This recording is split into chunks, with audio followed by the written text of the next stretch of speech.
दरअसल खबर थाना साहिबाबाद पुलिस कमिश्नरेट गाजियाबाद उत्तर प्रदेश से है।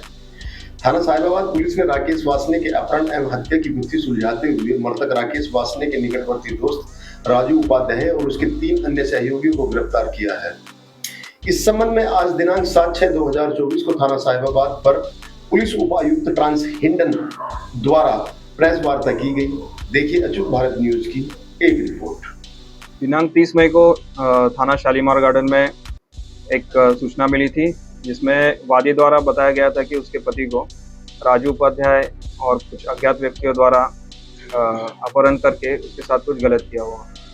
इस सूचना जैसे मिलती है, पुलिस ने तुरंत ही इस घटना का एफआईआर पंजीकृत किया गया और टीमों को लगा के सफल अनावरण के लिए प्रयास जारी किए। उसी क्रम में आज दिनांक 7 जून को इस घटना को अंजाम देने वाले 4 अभियुक्तों को गिरफ्तार किया गया है। इनसे पूछताछ की गई तो इन्होंने घटना के बारे में पूछताछ में ये बताया, जो मृतक है राकेश वासने और उसका जो पार्टनर है राजू उपाध्याय, इनके बीच में प्रॉपर्टी बेचने के लिए नवंबर में एक डील हुआ था, जिसमें मुरादाबाद की प्रॉपर्टी थी, वो बेचने के लिए राकेश ने राजू को दी थी। इस प्रॉपर्टी का जो कीमत था वो 20 करोड़ थी, जिसकी वजह से इसके नीयत ख़राब हो गई और उसी टाइम से दिसंबर से इसने इसकी हत्या करने का प्लान बनाना स्टार्ट कर दिया।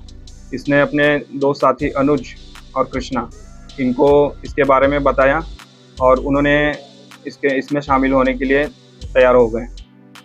दिसंबर से ही प्लान करके उन्होंने जब 28 फरवरी को इस घटना को अंजाम दिया, तो उसमें जब ये कड़कड़डुमा कोर्ट में मृतक राजू और राकेश वासने थे, वहाँ उनसे राजू उपाध्याय मिले।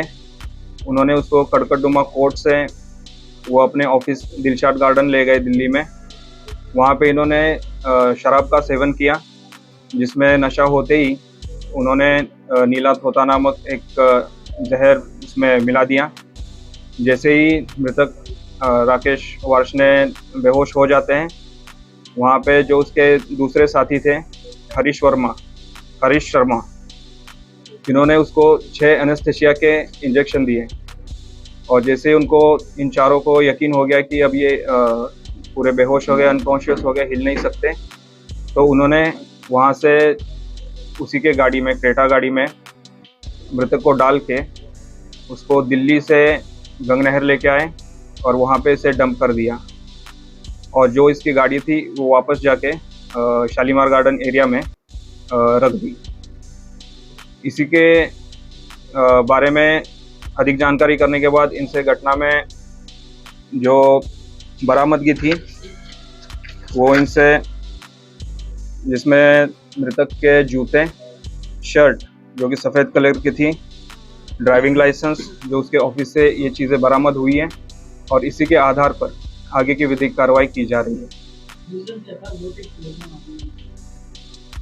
इस पूछताछ में मोटिव ये चल के बाहर आया है कि जो मुरादाबाद की प्रॉपर्टी थी, जो कि बेचने के लिए जिसकी जीपीए मृतक ने राजू उपाध्याय के नाम की थी, उसी को लेके राजू उपाध्याय की नीयत ख़राब हो गई। उसे लगा कि अगर इसे कुछ हो जाता है तो ये सारी प्रॉपर्टी मेरे नाम आ जाएगी।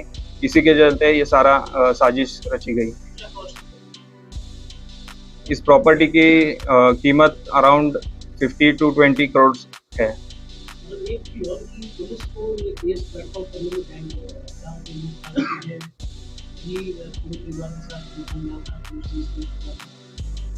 इस केस की जब इन्होंने घटना का अंजाम दिया 28 फरवरी को, उसके बाद जो इसका मुख्य आरोपी है राजू उपाध्याय, ये खुद परिवार के साथ आके पुलिस को कंप्लेंट देता रहा, परिवार के साथ बन के इस मुकदमे की पैरवी करता रहा और इसीलिए वो कंटिन्यूसली पुलिस को गुमराह करता रहा। इसने काफ़ी फेक कॉल करवाए और काफ़ी डिस्ट्रैक्ट करने का प्रयास किया और ये इसी के चलते हुए इसमें जो भी था, इस घटना को वर्कआउट करने में थोड़ा देर लगा।